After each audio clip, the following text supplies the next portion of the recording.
Well, let's talk to Bella Sankey about this. She's the director of Detention Action and joins us now. Good morning to you, Bella. Good morning, Julia. Nice to chat with you. Often we're talking about those illegal channel migrants. Here we're talking about people being offered safe legal passage to this country from Afghanistan. The offer of 20,000, is that the right figure? I think it's a pretty low figure, if I'm honest, Julia. And I think important to bear in mind that, as I understand it, the Home Secretary is only talking about 5,000 people coming in the first year and the rest over the longer term. We know that there are right now very many incredibly vulnerable people in Afghanistan that need really urgent evacuation and resettlement. And it's not clear how the Home Office has arrived at this figure and why it's not being more ambitious in the numbers of people that we may be able to take, in particular journalists, human rights advocates, women's rights advocates, people who have been involved with the UK or have come forward and been involved in civic life in Afghanistan as a result of the UK's intervention there.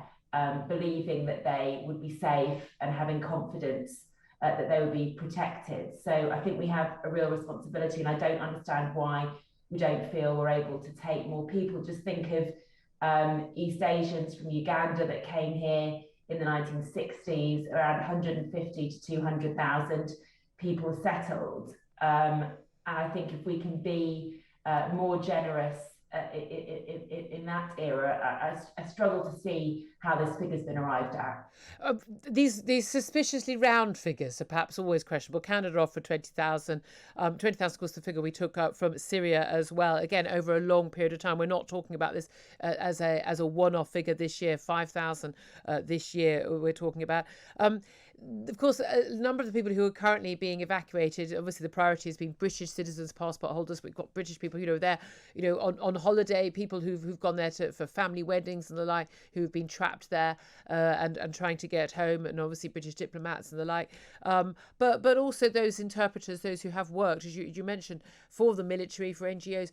The thing is, we've known these people have been at risk for not just days, but weeks, months, even years. Senior military figures, former retired figures, have been saying, a formal letter to the government just weeks ago saying we need to have action on this right now, long before we thought the Taliban was going to seize power in just a matter of days.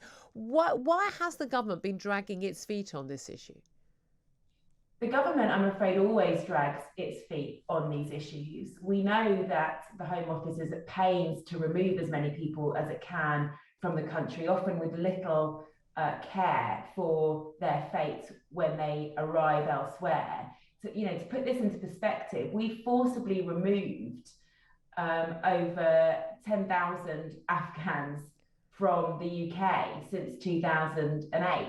People that we've refused asylum, sent back to Afghanistan and told them that it's safe. Up until last week, the Home Office was refusing asylum claims and telling people that Kabul was safe. So, well, it was then, wasn't it? Well, it was highly foreseeable that this would happen. And if you ask refugee lawyers that have been supporting Afghans for the last few years, it's become incredibly clear that they actually control and are embedded in state structures across the country, and that this was completely foreseeable as soon as there was a withdrawal by the US and the UK. So I don't think the government can hide behind that excuse. As you say, military folk in the UK have been warning about this already for some months. Yeah. We should not have been denying people asylum and sending them back. In fact, we should have been laying the groundwork for evacuation and resettlement now for the past few years. There are no excuses. I don't think it's credible for the Foreign Secretary to say that no one could have predicted this. Yes, people may not have predicted how swiftly this would happen, but that doesn't mean, when you're talking about protecting civilian life, that doesn't mean you start putting in contingency planning and arrangements to bring people to safety. And one more point, if I may, Julia.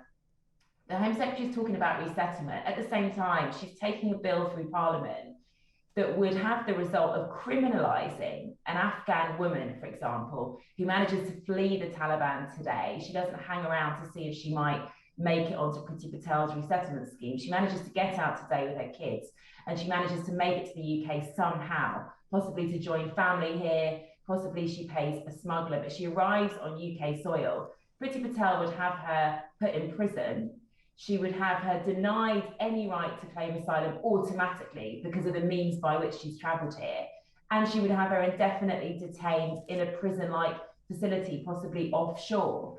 So it's not possible to look at this in isolation. Yes, resettlement's important, but we actually have to scrap the bill that Priti Patel is trying to move through Parliament against the backdrop of what's going on in Afghanistan. It's intolerable that should be how an Afghan woman would be treated if she arrived in the UK under her own steam. Let me just play you a couple of clips of the Taliban press conference yesterday. First one relating to promises to women. Let's have a little listen to that. Women will be afforded all their rights, whether it is in work or other activities, because women are a key part of society, and we are guaranteeing all their rights within the limits of Islam. Also, the same press conference, extraordinary event. We also had this assurance for those who have been working with the military of various different countries, including Britain. We are assuring the safety of all those who have worked with the United States and allied forces, whether as interpreters or any other field that they have worked with them. As for their talents and their skills, we do not want them to leave the country. We want them to serve their own homeland. Bella Sankey, just quickly, I'm wondering your reaction to that press conference. Can we believe a word they say? Should we trust anything they say? Absolutely not.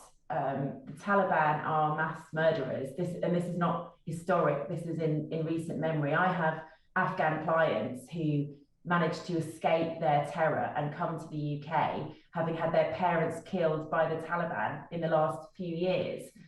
These are not assurances. This is a PR campaign. And if you listen to women's rights advocates, human rights advocates, journalists in Afghanistan right now, they're talking about the Taliban going door to door, starting to make lists, starting to threaten and intimidate people. So it's only a matter of time before we see the full scale of the terror and the atrocities. These statements should not be believed, and it's really important that proper context is provided when statements like this are broadcast. Bella Sankey, Director of Detention Action, thank you very much indeed for joining us. Appreciate that.